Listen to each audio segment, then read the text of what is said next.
आज हम लोग प्रश्नावली 6.2 10वीं वर्ग के क्वेश्चन नंबर 9 को देखेंगे, जिसमें सवाल यह कह रहा है कि ABCD एक समलंब है।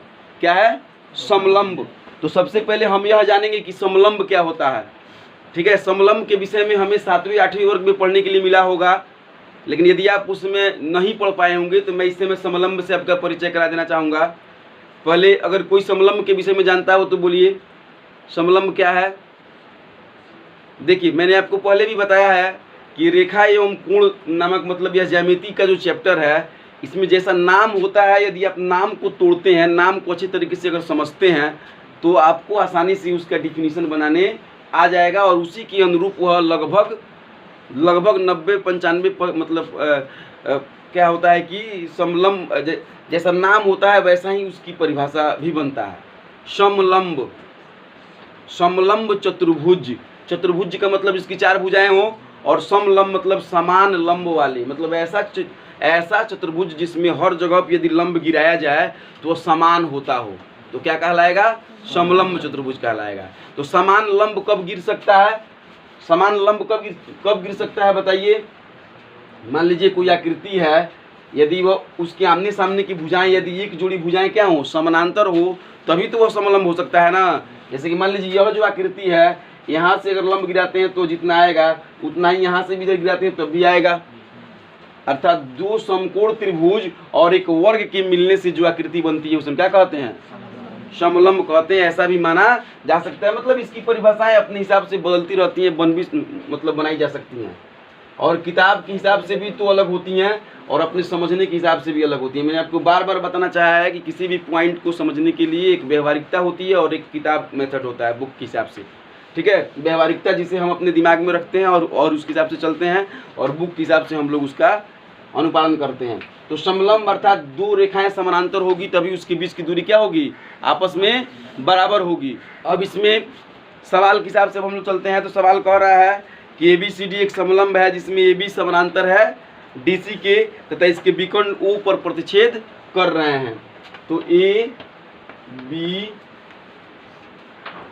C और D विकर्ण अर्थात किसी भी चतुर्भुज के एक कोने से दूसरे कोने को मिलाने वाली तिरछी रेखा क्या कहलाती है? विकर्ण कहलाती है। अब देखिए, इन परिभाषाओं को भी आप उसके चित्र के हिसाब से ही बना सकते हैं। जैसे कि मान लीजिए किसी भी चतुर्भुज के एक कोने से दूसरी कोने को मिलाने वाली तिरछी रेखा क्या कहलाती है? विकर्ण कहलाती है। समझ गए? आप स्केल के माध्यम से बनाइएगा तो आपकी रेखाएं सीधी होंगी, तो यह विकर्ण हो गया। अब आपको यह साबित करना है कि विकर्ण O पर प्रतिच्छेद करती है। दोनों एक दूसरे को कहाँ काटते हैं? O पर। तो अब आपको दिखाना है, तो सिद्ध करना है कि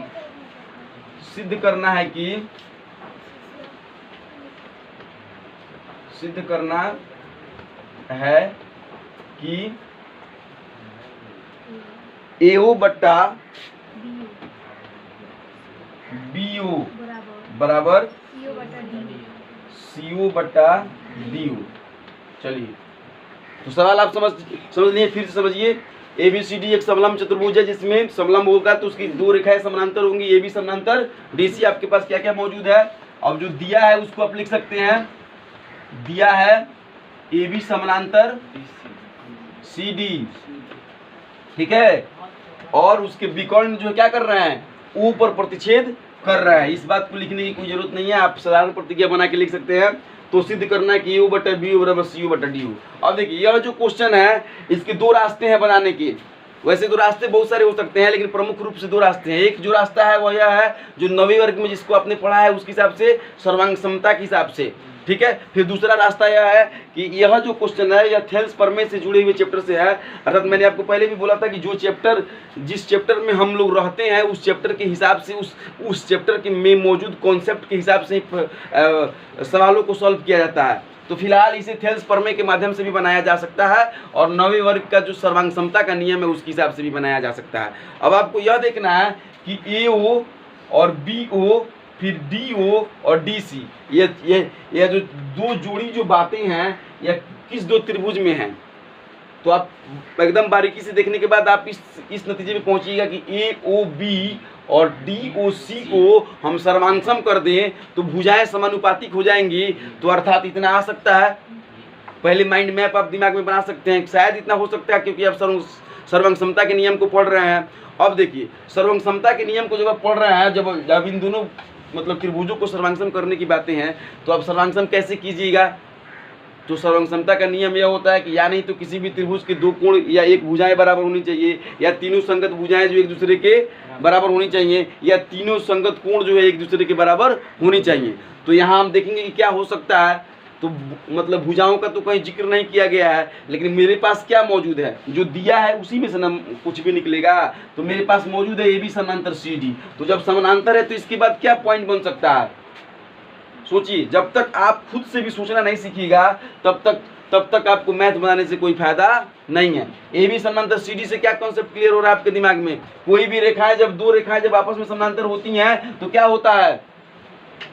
समानांतर रेखाओं को आपने पढ़ा है ना, जब रेखाएं समानांतर होंगी और एक जो है रेखा त्रियक करेंगी तो क्या होगा? त्रियक करेंगी तो क्या होगा?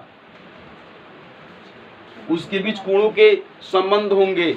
आप लोग बोल नहीं रहे हैं, इसका मतलब यह हो रहा है कि आप लोग ध्यान से पढ़ नहीं रहे हैं, इसलिए बोलिए। अगर संकोचपूर्ण नहीं बोल रहे हैं तो गलती है, सही कुछ भी बोलिए, कोई दिक्कत नहीं है। वीडियो को आप मतलब अलग ही रखिए, वो जो मतलब प्रक्रिया है वो होता रहेगा। जब आप हमसे बोलिएगा, हमसे बात विचार कीजिएगा, आप गलत ही बताइएगा, फिर भी मैं उसे सही बताने का प्रयास करूंगा, तब आपको ढंग आएगा।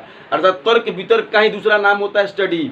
तर्क वितर्क जो विद्यार्थी करता है वही पढ़ता है, वही पढ़ सकता है। तर्क वितर्क मतलब करना शुरू कीजिए। ए बी समानांतर है डीसी के, और थोड़ा सा मैं हिंस आपको दे रहा हूँ, ए बी समानांतर है डीसी के, और यह एसी जो है त्रियक रेखा है, तो क्या हो सकता है? इस कोण और इस कोण के बीच क्या रिलेशन हो सकते हैं? बोलिए।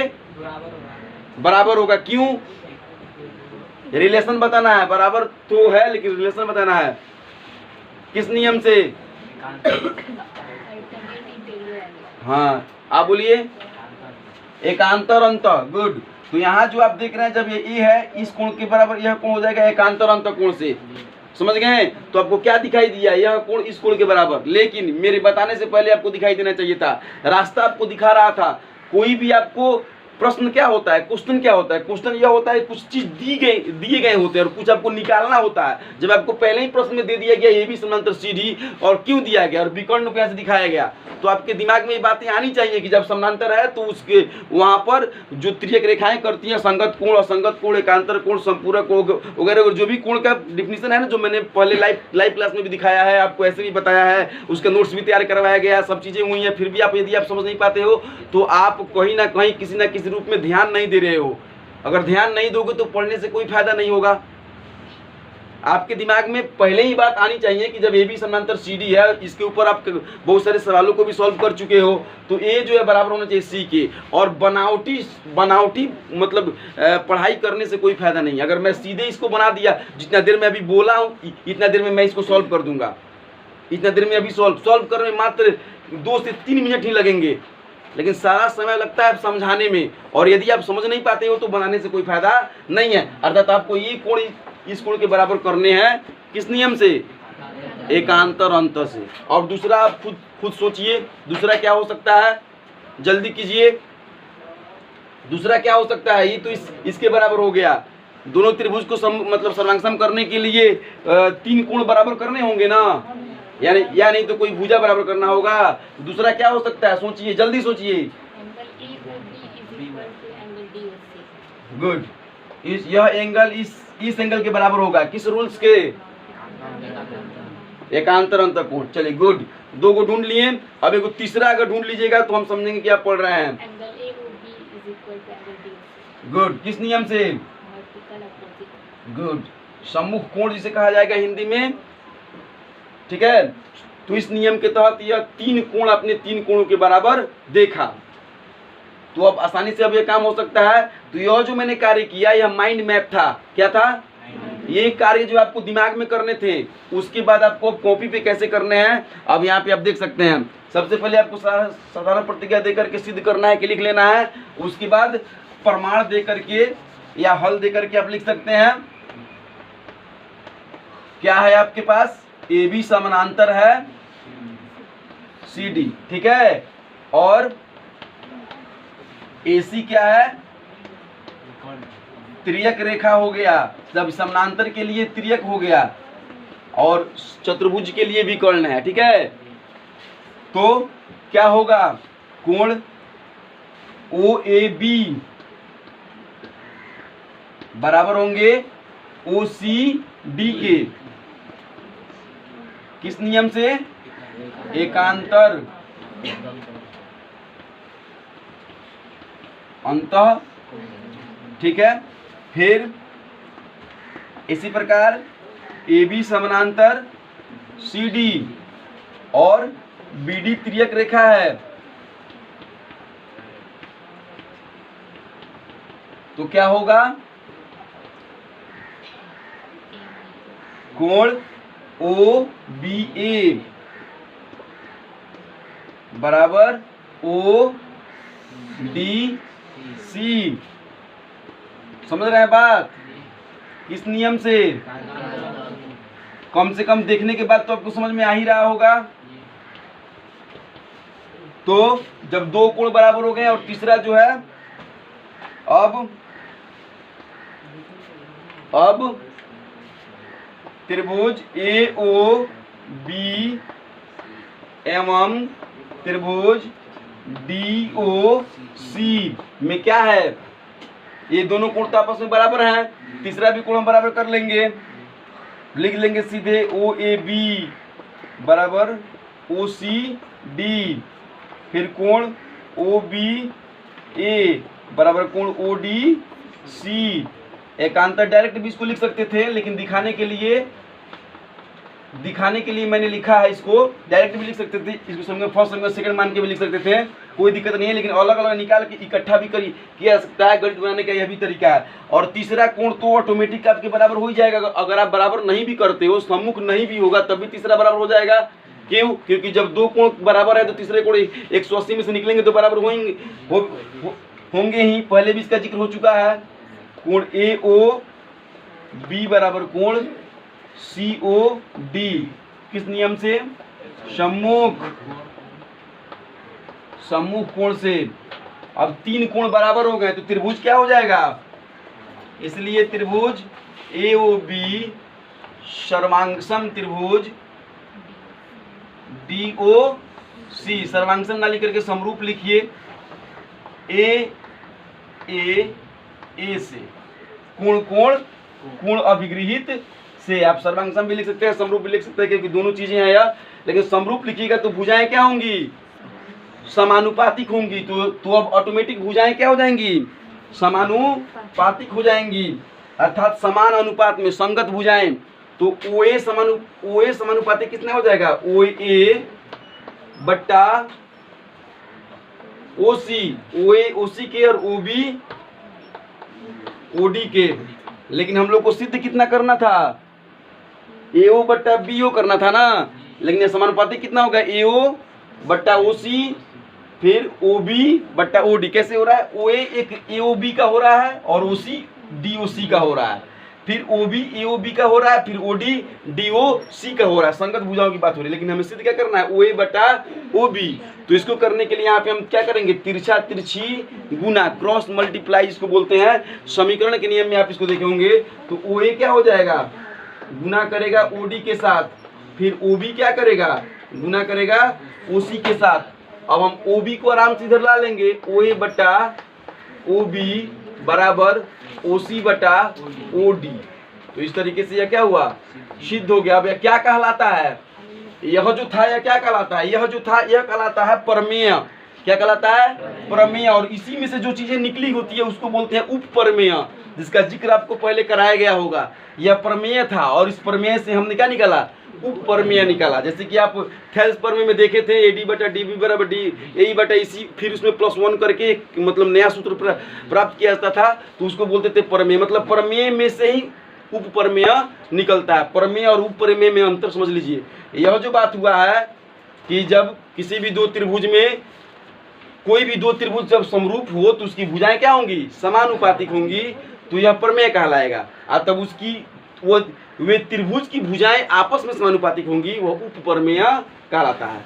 समझ गए बातों को। इस तरह से आपका सवाल सॉल्व हुआ। लेकिन यह 9वें वर्ग में अगर आपको यह सवाल मिले तो आपको इस तरीके से इसको बनाना है, और यदि 10वीं वर्ग में मिलता है तो इसका एक और तरीका होता है बनाने का, जिसे मैं अभी हम लोग 10वीं वर्ग के नियम से यदि बनाते हैं तो सबसे पहले मैं आपको बताना चाहूंगा कि यह थेल्स प्रमेय से जुड़ा हुआ चैप्टर है, इसलिए इसको थेल्स प्रमेय के माध्यम से बनाया जाएगा। तो जो चीजें दी गई हैं उसको लिख लिया जाएगा। पहले दिया है कि ए बी समानांतर, तो फिर इस त्रिभुज की रचना, मतलब त्रिभुज में कोई रेखाएं समानांतर होनी चाहिए, और हम लोग को AO, फिर OB, फिर OD और OC, मतलब इन दोनों त्रिभुज में कोई चीजें नहीं है जो कंबाइन हो, तो इसलिए हम इसे रचना करेंगे। क्या करेंगे? रचना करेंगे। O से हम OM लंब ले लेंगे, OM समानांतर AB खींचा। जब OM समानांतर AB हम लोग खींच लेंगे तो क्या होगा? जब OM समानांतर AB खींच लेंगे तो क्या होगा? अब ये OM एक ऐसा कंबाइंड रेखा है जो AB के साथ भी है और CD के भी साथ है। अब इसके साथ से जब हम काम करेंगे तो प्रमाण देकर के लिख सकते हैं। प्रमाण देकर लिखेंगे त्रिभुज ABC में यदि आपको ऐसे दिखाई नहीं दे रहा है, यदि आपको ABC ऐसे दिखाई नहीं दे रहा है तो आप आराम से इधर खींच सकते हैं, लाइन जो है ऐसे खींच सकते हैं, ABC फिर OM। तो अब तो आपको दिखाई देगा कि थेल्स प्रमेय का रूप है, मतलब इतने इस खंड को काट के यहाँ अलग बना सकते हैं समझने के लिए। तो आराम से जब OB समानांतर है किसके? AB के, तो क्या होगा?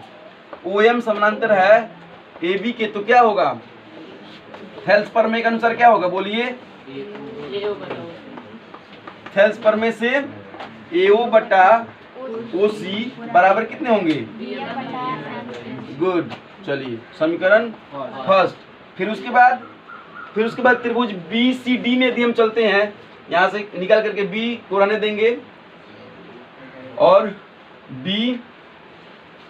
BCD मतलब ऐसे अगर कर देंगे तो फिर क्या होगा? नहीं गड़बड़ हो गया। यहाँ निकाल सकते हैं ऐसे, तो अगर दिखाई दे रहा हो तो निकालने की गरज ही नहीं है। BDC में OM समानांतर CD, तो क्या होगा? अब त्रिभुज BCD में OM समानांतर CD, ठीक है। तो थेल्स प्रमेय से क्या होगा? थेल्स प्रमेय से BO बटा OD बराबर BM बटा MC, समीकरण सेकंड। अब समीकरण फर्स्ट सेकंड से अब क्या पाते हैं? BM MC बराबर है, तो क्या लिखिएगा? फर्स्ट एवं सेकंड से आप भी कुछ इसमें बता सकते हैं। आपके दिमाग में अगला स्टेप आना चाहिए। जब अगला स्टेप आपके दिमाग में आ रहा है, इसका मतलब है कि आपको गणित समझ में आ रहा है। मैं अब आगे क्या करने वाला हूँ आपको पता होना चाहिए। अब ये चीजें तो आप देखें हैं, अभी इन चीजों में अब क्रॉस मल्टीप्लाई करके आप इसे निकाल सकते हैं। तो OA गुना OD बराबर OB गुना OC, तो अब OA अब बटा OB बराबर OC बटा OD। इस तरीके से आपका यह मामला सॉल्व होता है। इतना आपको सिद्ध करना है, ठीक है। अब देखिए, अब इसमें होता क्या है, यह जो तरीका है क्रॉस मल्टीप्लाई करके जो निकालने का, यह जो तरीका है, इसका इस्तेमाल आपको क्वेश्चन में बहुत ज़्यादा मिलेगा। आप जो चीज़ें थ्योरम में करते हैं, रेखा एवं कोण ज्यामिति का सबसे सुंदर एक विशेषता यह भी है कि जो चीज़ें आप थ्योरम में करते हैं, जिस तरीके से आप थ्योरम को प्रूव करते हैं, उसी तरीके से आप क्वेश्चन को भी सॉल्व कीजिएगा। कभी जब क्वेश्चन बनाएगा तो इस तरीके का उपयोग करने की जरूरत पड़ जाएगा। इसलिए हर तरीके को बिल्कुल ध्यान से अपने दिमाग में बैठाने की कोशिश कीजिए और इस तरीके से मैथ्स को सॉल्व करने की कोशिश कीजिए। तो यह जो क्वेश्चन है, इसमें आप 9वीं वर्ग की जो विधि देखे हैं उस विधि से, या 10वीं वर्ग की जो विधि देखे हैं उस विधि से, किसी भी मतलब किसी दोनों में से किसी एक विधि से यदि आप बना देते हैं तो आपका नंबर जरूर मिलेगा। और मैं आपको यह भी बात बताना चाहता हूँ कि यह जो क्वेश्चन है, यह 10th के मैट्रिकुलेशन के मतलब एग्जाम में, बिहार बोर्ड के एग्जाम में एकदम नेसेसरी है। VVI है, और बिहार बोर्ड में ही नहीं, अन्य लोग जो लोग CBSE वगैरह से जुड़े हुए हैं उनके लिए बहुत ही नेसेसरी क्वेश्चन है। इसके अलावा यह क्वेश्चन इस चैप्टर का रीढ़ का हड्डी है, जो इस चैप्टर को समझाने की पूरी ताकत रखता है। आपने देखा होगा 9th क्लास के मेथड से भी मैंने आपको समझाया, तो उसमें समानांतर रेखाएं, सर्वांग समता, समरूपता सब चीज़ें शामिल हो गई हैं। अर्थात यदि आप चाहो तो एक क्वेश्चन पर भी अगर ध्यान से पढ़ो तो तुम पूरे चैप्टर को समझ सकते हो। कुछ चीज़ें ऐसी होती हैं जिसके इर्द गिर्द सभी बिंदुएं घूमती हैं। ठीक उसी प्रकार से यह 9 नंबर क्वेश्चन था। ठीक है। और इसी का विलोम रूप जो है 10 नंबर में आपको देखने के लिए मिलेगा। यदि आप 10 नंबर को बनाना चाहो, यदि बना लेते हो तो ठीक है, नहीं तो मैं उसे भी अभी बना दूंगा।